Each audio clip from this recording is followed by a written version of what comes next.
Nah, kebetulan ketika gua lari atau ngejar layangan tersebut, itu dihadapin dengan sebuah batu yang lumayan cukup gede.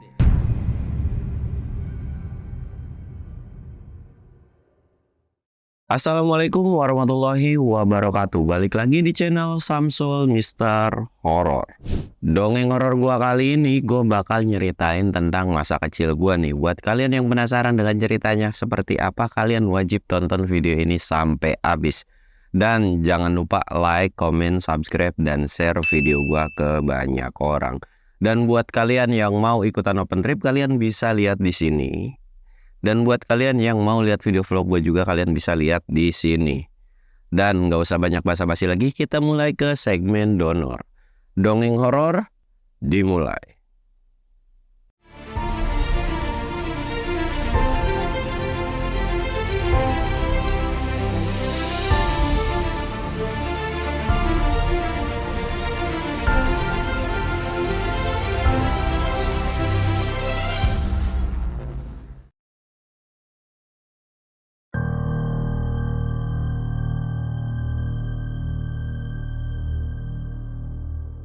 Oke cuy, sebelum masuk ke ceritanya, kita ritual kayak biasa. Kita sebat-sebat.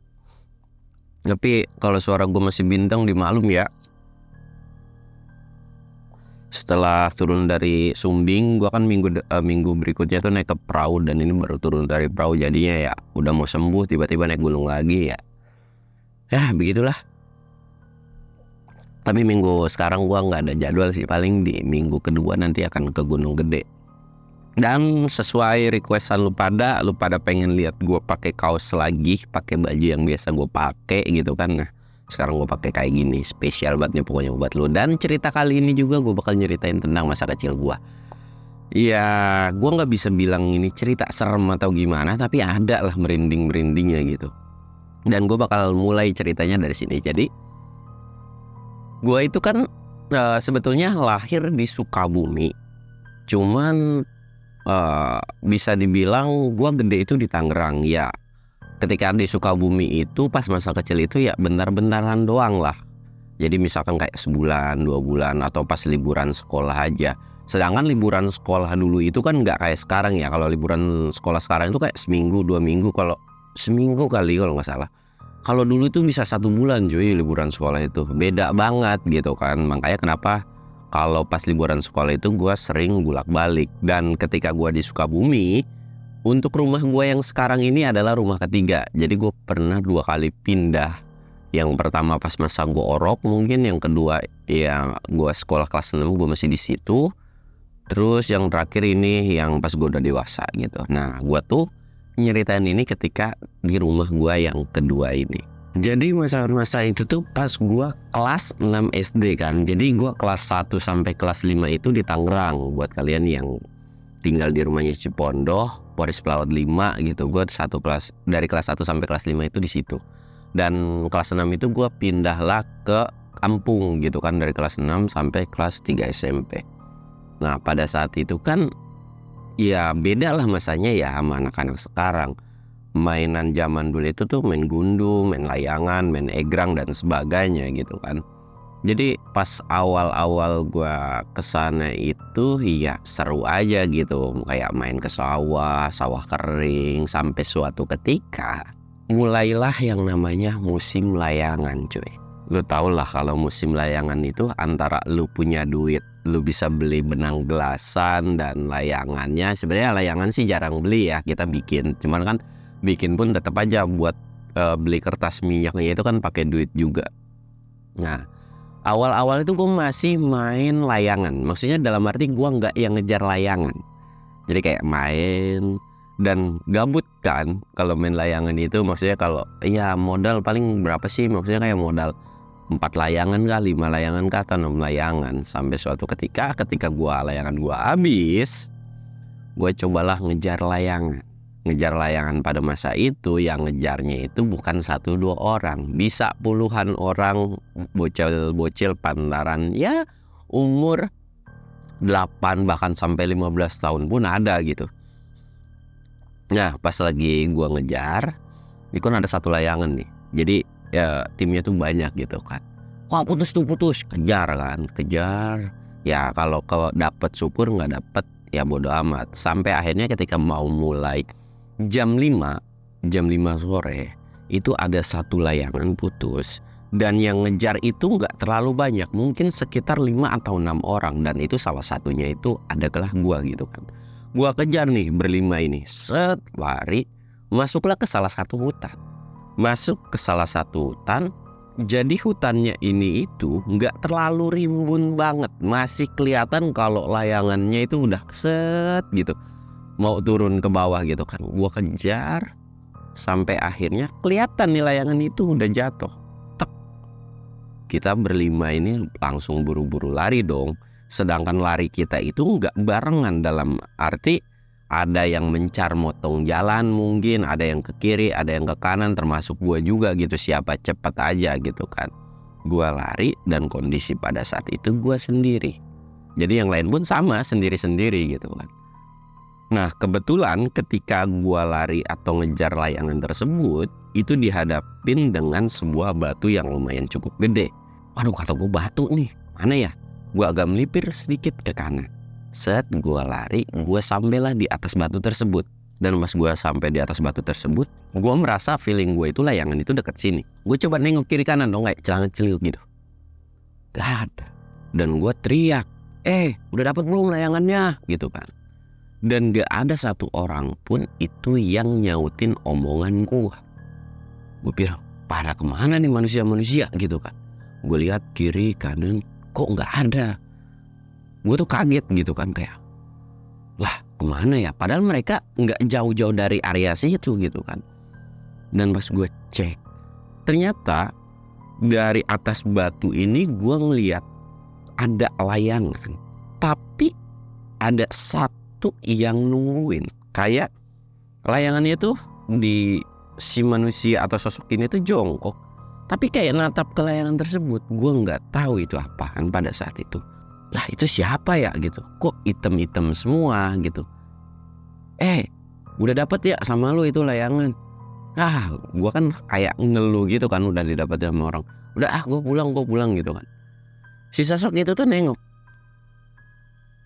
dan matanya itu kayak merah nyala. Gue langsung kaget dong. Astagfirullahaladzim, siapa itu? Ternyata ketika lagi nengok kayak gitu, gue pikir dia nengok ke arah gue. Karena kondisi kan gue di atas. Ternyata di bawah gue itu ada temen gue satu juga lagi natap ke sosok tersebut.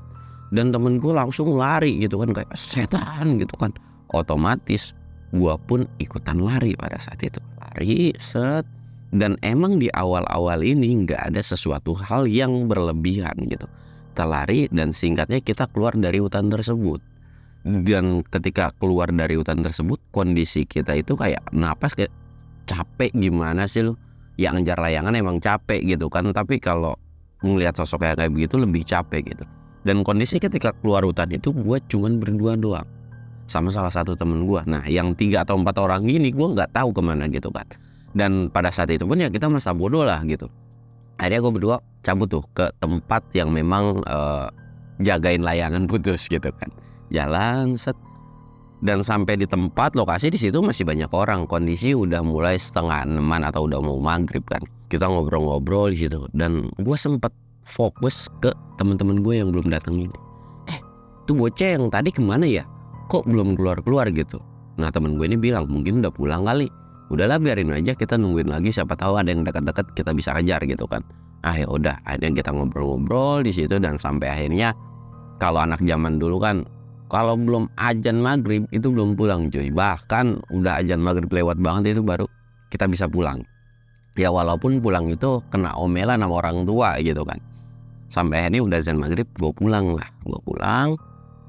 Nah ketika pulang ini, gue mandi kan. Ya anak zaman dulu masih ngaji. Gue masih zaman gue tuh masih ngaji lah. Maghrib pulang, terus udah selesai mandi dengan omelan ocehan dari almarhum nenek gue gitu kan. Diomelin. Terus gue berangkat ngaji. Sampailah gue di pengajian. Sampai di pengajian ternyata 3 temen gue ini gak masuk. Gue gak tahu apa-apa gitu. Mungkin kecapean dan udah hal yang biasa kalau gue les di pengajian gitu kan. Singkat ceritanya selesai ngaji gue pulang dan besoknya kita sekolah. Gue berangkat sekolah, itu temen satu SD juga kan. Ternyata dia nggak masuk lagi. Menurut keterangan dia nggak masuk atau mereka nggak masuk ini, itu gara-gara mereka ini sakit demam atau panas gitu kan. Loh kok bisa gitu. Sampai akhirnya ya namanya juga masih bocah kan. Ya udahlah. Selesai pulang sekolah gue main lagi. Pulang sekolah ini kan sekitaran jam 12 atau jam 1-an kan. Gue pulang. Lingkungan area main gua ketika kecil itu kan memang iya di situ-situ aja, dan manusianya pun itu aja, kalau nggak ke rumah A ke rumah B, dan memang jarak dari rumah gua ke rumah temen gua itu biasanya agak jauh lah, mungkin jalan sekitar 5-10 menitan, dan nggak rumahnya tuh yang nggak dempet-dempetan. Emang pada saat itu rumahnya kayak menclok-menclok gitu kan. Gua main ke rumah A ke rumah B sampai akhirnya kita nyamper gitu kan, kayak main yuk, main layangan atau main apa gitu kan. Dan ternyata ketika gue masuk ke salah satu rumah temen gue yang memang kemarin dia ngejar layangan ke hutan tersebut, si temen gue ini beneran demam gitu kan. Sampai orang tuanya itu nggak bisa main dulu, dianya lagi sakit gitu kan. Oh ya udah, gue tuh mau cabut sebetulnya. Tapi gue nggak tahu ya, salah satu temen gue ini, sebut aja namanya temen gue ini namanya Adi ya. Si Adi ini dia tuh ngeliat bahwa ada sosok hitam yang jagain di kepalanya. Katakan dia lagi ngebaring nih, kan nggak yang biar tidur di kamar kan, jadi di tengah rumah dia tidur. Di kepalanya atau di bagian atas kepalanya itu ada yang jongkok kayak gini cuy, merhatiin aja gitu kan. Nah pas lagi merhatiin kayak gitu, si Adi ini kayak astagfirullahaladzim, Bu, itu apaan di kepalanya gitu kan. Sampai teriak si Adi ini, "Hah, di kepalanya? Maksudnya gimana?" gitu kan. Sedangkan gua terus orang tuanya itu nggak ada yang lihat. Cuman si Adi doang yang lihat gitu. Sampai akhirnya karena memang gua pun nggak ngeliat dan orang tuanya pun nggak ngeliat, si Adi ini kayak narik, "Udah yuk cabut, gua takut nih sama sosok yang ada di kepalanya si temennya itu," gitu kan. Akhirnya gua cabut tuh kan. Dan pas udah cabut itu gua nanya ke dia, "Emang lu ngeliat apaan sih?" Gue bilang gitu. "Lu tahu nggak yang kemarin kita ngejar layangan? Nah sosok itu sama banget dengan apa yang kita lihat," dia bilang gitu. Wah gue bilang, "Masa lu doang sih yang bisa ngelihat? Buktinya gue nggak ngelihat." "Ya gue juga mana tahu, tapi gue beneran ngelihat." Ya akhirnya dari situ kayak gue, lu paling cuman bercanda, cuman aku takutin doang gitu kan.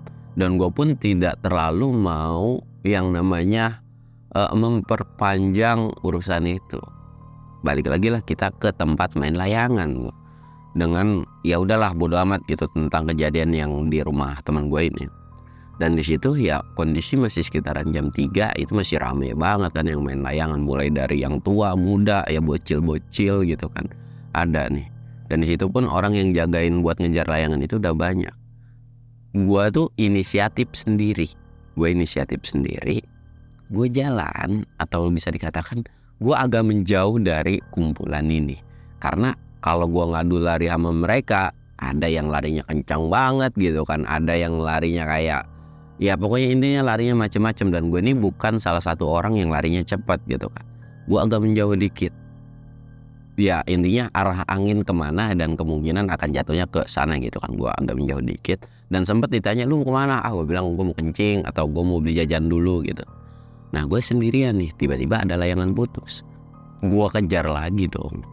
Gue kejar tuh, dan kondisi pada saat itu gue paling pertama. Pas lagi ngejar itu kan memang semua pun pada ngejar. Dan ketika masuk hutan lagi, itu gue langsung tahu. Jadi intinya gak terlalu jauh, jadi kayak plok. Dan kondisi si satu layangan ini itu ada di atas pohon. Wah kata gue di atas pohon nih. Gue naik dong, tek naik. Gue ambil layangannya, gue dapet. Gue kalungin lah di leher gitu kan. Dan di situ pohonnya ini bisa dikatakan banyak dahannya, enak banget. Gue agak nyantai-nyantai dikit gitu kan. Dan pas udah gue nyantai itu, di bawah itu banyak, "Mana nih layangan?" Dan gue langsung teriak, "Nih layangannya udah dari gue." Akhirnya mereka kayak udah dapet sama satu orang kan, ya udah tuh pada kabur gitu. Nah gue masih nyantai-nyantai aja di atas pohon. Nah ketika gue lagi santai di atas pohon itu, tiba-tiba ada, gue nggak tahu nenek-nenek atau kakek-kakek Intinya sosok orang tua yang udah sepuh banget, bisa dikatakan tua banget gitu lah. Dan memang pada masa itu adalah banyak banget nenek-nenek yang bungkuk di kampung gua. Ya karena umurnya bisa sampai 90, bahkan ada yang 100. Gue bilang, siapa tuh mama ya masuk ke hutan kayak gini gitu kan, sambil ngambilin kayak kayu kecil gitu. Ya mungkin buat apa sih, buat masak gitu kan. Ngapain tuh ini atau aki-aki gitu kan masuk ke hutan sendirian. Udah gue bantuin gitu kan. Gue turun nih, kucuk gue turun. Gue tanya dong, Mi lagi apa gitu kan. Udah sore masih aja nyari kayu bakar, emang kemana cucu sama anaknya, gue gituin. Tapi si nenek ini atau si orang tua ini yang pada saat itu nggak tahu jenis kelaminnya apa, dia tuh kayak terus aja ngambilin. Dan memang kalau umur-umuran segitu itu bisa dikatakan ya agak kurang pendengarannya. Kata gue, mungkin nggak dengar kali ya, gue tegur lah. Jadi gue ngedeketin, gue tegur gini, gue, Mi, jadi nggak yang nepok kenceng ya, kayak Mi gitu. Dan dia nengok. Dan ketika nengok, gue bingung itu laki apa cowok, gue nggak tahu. Gue kaget setengah mati gara-gara mukanya itu nggak kayak nenek-nenek atau kakek-kakek yang biasa gue lihat. Kok serem gitu. Memang nggak, mukanya tuh nggak hancur atau gimana, tapi kayak hawanya itu serem banget. Bahkan gue sampai mundur dan nabrak ke pohon apa gitu, dan layangan gue sampai sobek gitu. Dan pas lagi kayak astagfirullahaladzim, itu gue langsung ngibrit sekencang-kencangnya dengan kondisi layangan kan bolong, dan itu kayak ketarik bagian si layangannya, dan ini gue kebeset sama benang. Jadi gue lari sekencang-kencangnya dan hampir mau keluar dari hutan tersebut. Gue istirahat dan gue ngeliat kan kayak perih di sini tuh, kayak aduh, kata gue kebeset nih. Gue kalau pulang ke rumah kelar nih urusannya. Akhirnya gue nyari tanaman kayak babadotan kayak gitu, gue nyari supaya buat diobatin biar cepet sembuh atau enggak kena merah-merah gitu kan. Gue ambil babadotan, gue balurin di sini. Dan ketika gue mau cabut, itu nenek-nenek atau sosok yang bungkuk ini itu ada di depan jalur yang memang ketika gue mau arah ke balik lagi ke tempat yang main layangan ini. Lah, siapa ini kan gitu? Kok tiba-tiba ada di sini? Padahal jalannya kayak, ya elah, sejengkal juga kagak ada kali jalannya gitu kan. Dari situ kata gue, udah jangan gangguin gue kesini tuh cuman mau nyari layangan. Dan gue nggak tahu dia ngucap apa atau dari mulutnya gitu. Yang pada intinya, anak saya kemana gitu kan. Dia tuh kayak nyariin anaknya cuy. Dan kondisi pada saat itu gue nggak tahu kan, lah lu aja orang mana gitu.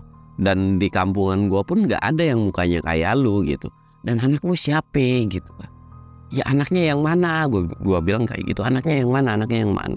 Tapi sosok bungkuk itu cuman, anak saya kemana gitu. Wah, dari situ sebenarnya gue gak terlalu takut karena dia gak natap gue. Jadi kayak bungkuk gini. Ketika dia natap lagi, tak, itu gue langsung ngibrit lagi. Jadi kondisi dari pas keluar hutan itu, ini ada jalur setapak.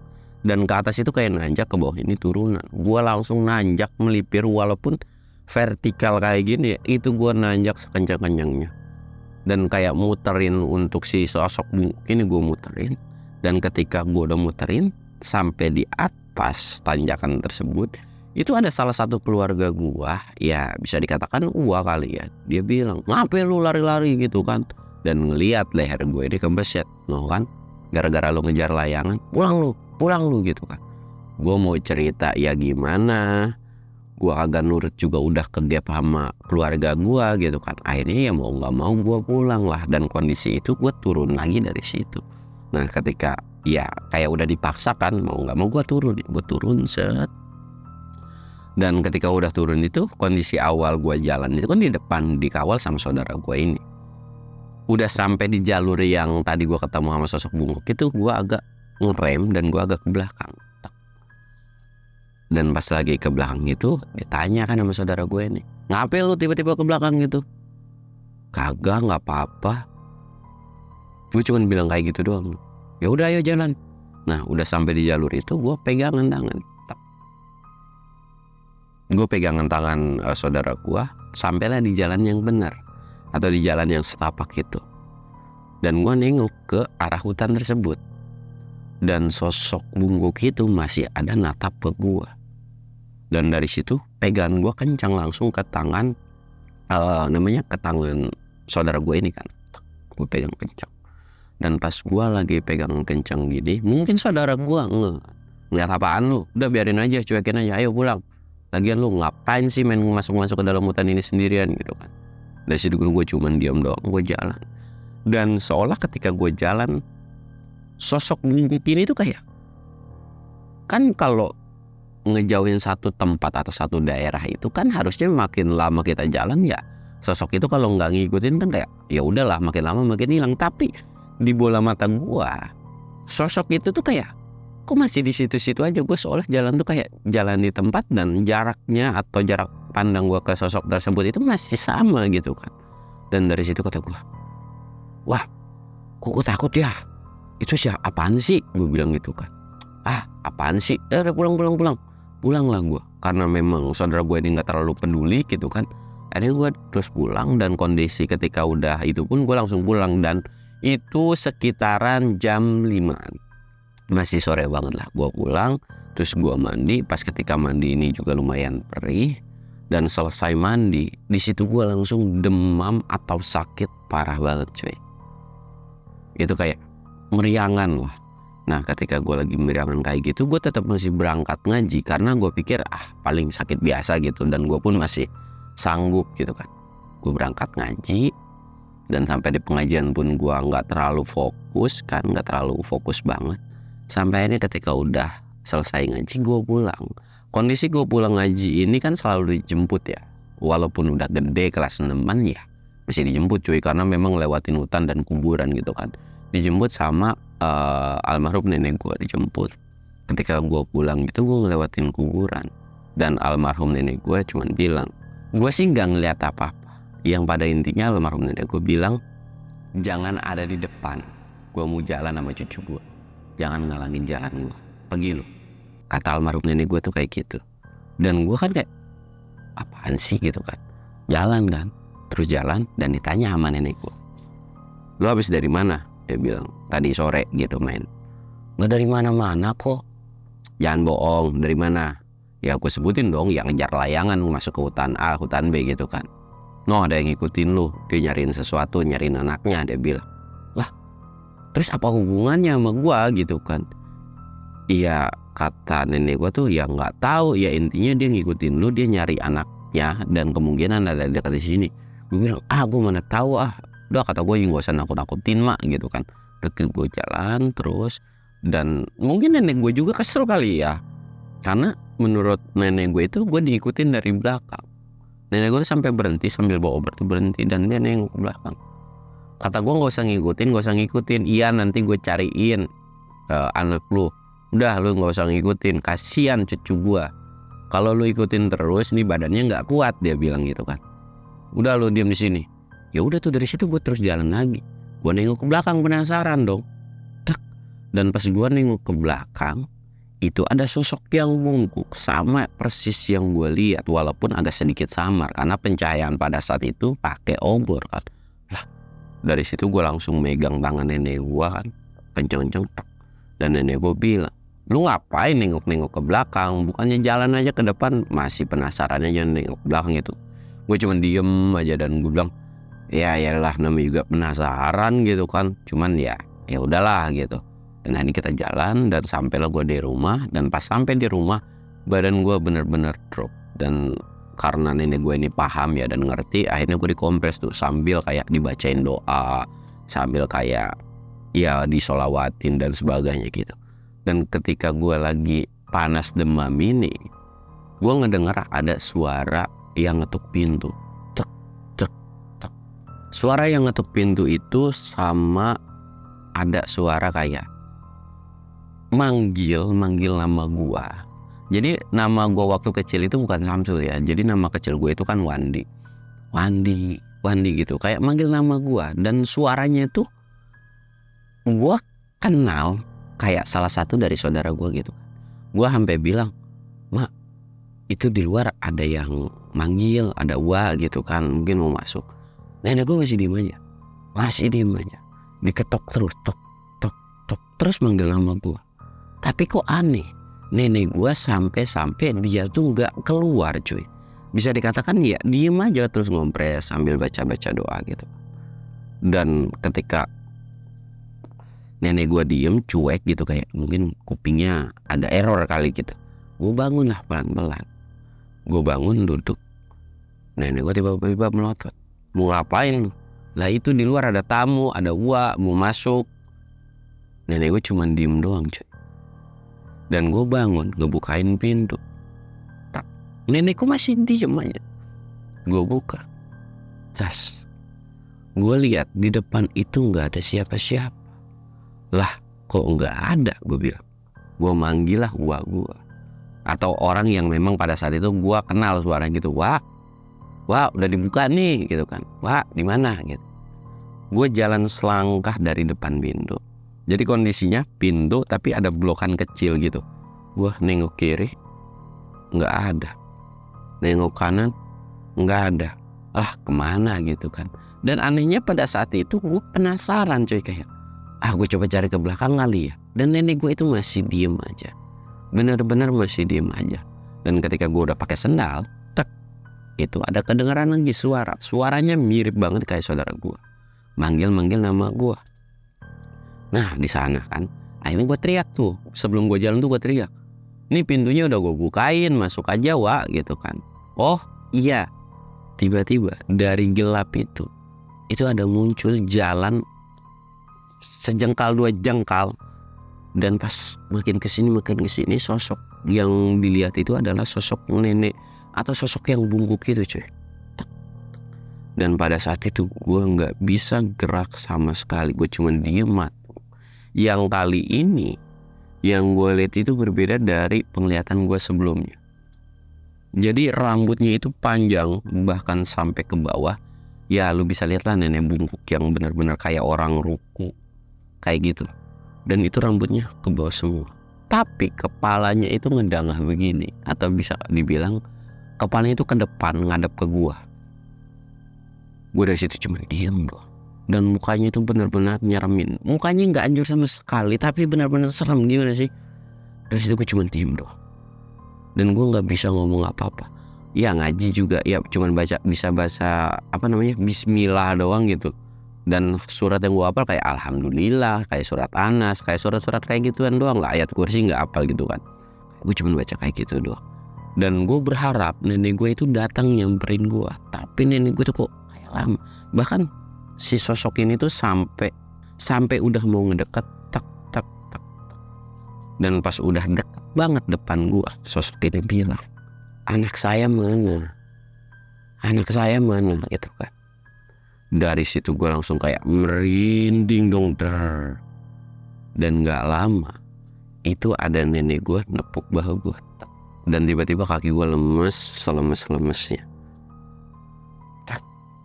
Gue udah lemes kayak gitu, nenek gue bilang, sini naik ke punggung gue. Seolah gue mau digendong sama nenek. Dan pada saat itu pun gue nurut. Memang umur almarhum nenek gue itu umuran sekitaran 80 tahunan pada saat itu. Dan ya memang masih sering nyari kayu bakar, dan tenaganya pun gue akuin iya kuat sih gitu kan. Dan gue digendong sama nenek gue. Gue kira bakal masuk ke dalam rumah. Ternyata itu gue gak masuk ke dalam rumah. Jadi pintu rumah itu dikunciin. Gue dibawa tuh sama nenek gue, digendong sambil megang obor nenek gue sebelah. Jalan.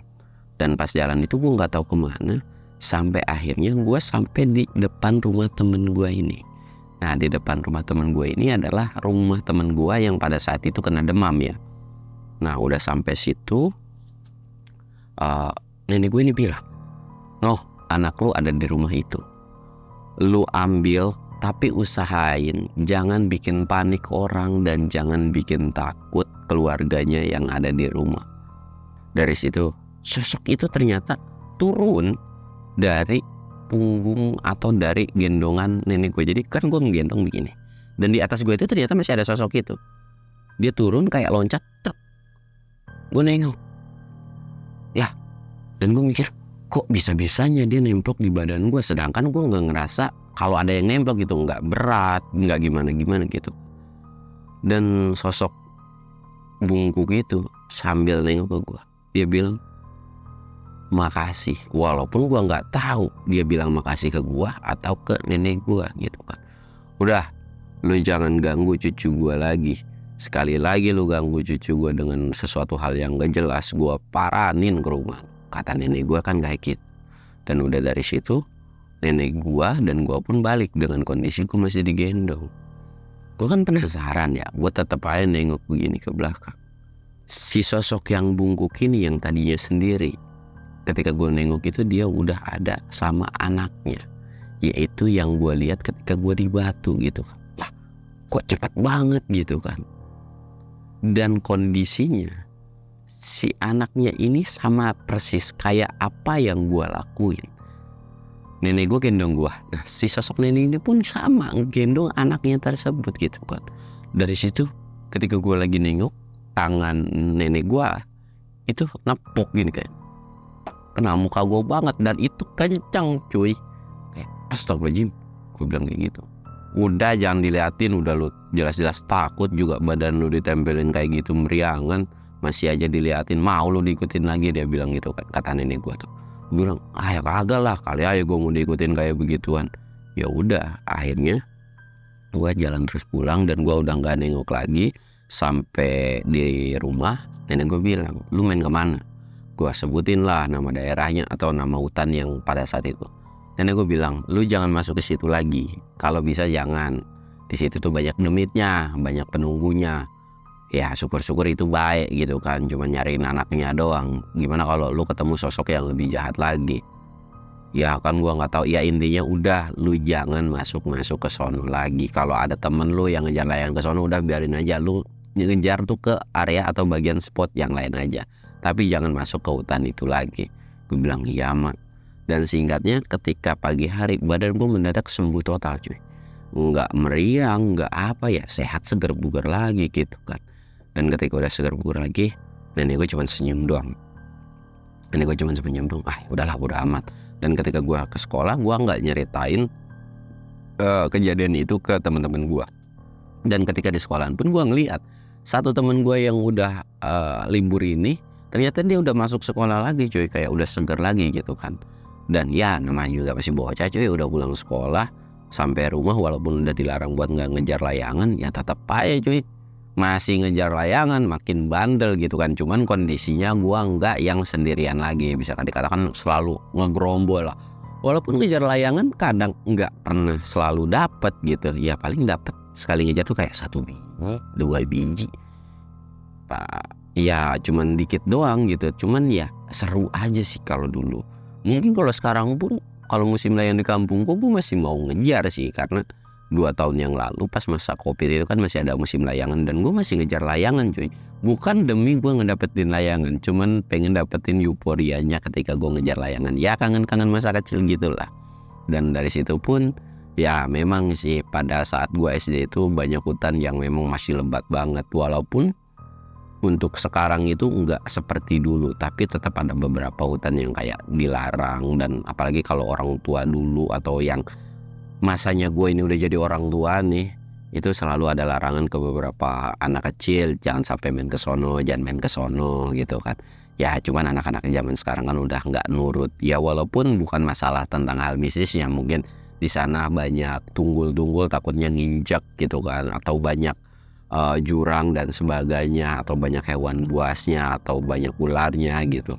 Jadi intinya udah beda banget. Dan lagian juga sekarang jarang anak-anak di kampung gue itu untuk main ke hutan. Mereka tuh udah fokus semua ke handphone. Nggak ada tuh, bahkan ketika gue main layangan pun udah jarang banget orang yang main layangan, main egrang, main gundu itu udah nggak ada. Semua udah motor, kalau nggak motor ya nongkrong-nongkrong di kebun-kebun gitu cuy. Kalau dulu kan nggak ada tuh yang kayak gitu. Kalau nggak nongkrong di kebun ya main handphone, foto-foto selfie dan sebagainya. Jadi udah beda banget masanya pas gue masih kecil dulu. Dan mungkin ceritanya cukup sekian aja. Jadi ya karena lu banyak minta nyeritain tentang masa gua atau cerita tentang gua, jadi akhirnya ya udahlah gue ceritain gitu kan. Walaupun bisa dibilang serem banget enggak, dibilang nggak serem juga ya enggak juga, cuman kalau kondisinya pas lagi kejadian sih serem banget gitu. Dan segala sesuatu hal yang ada di cerita ini menurut kalian positif silahkan kalian ambil, dan yang buruknya silahkan kalian buang. Gua Samsul undur diri. Assalamualaikum warahmatullahi wabarakatuh.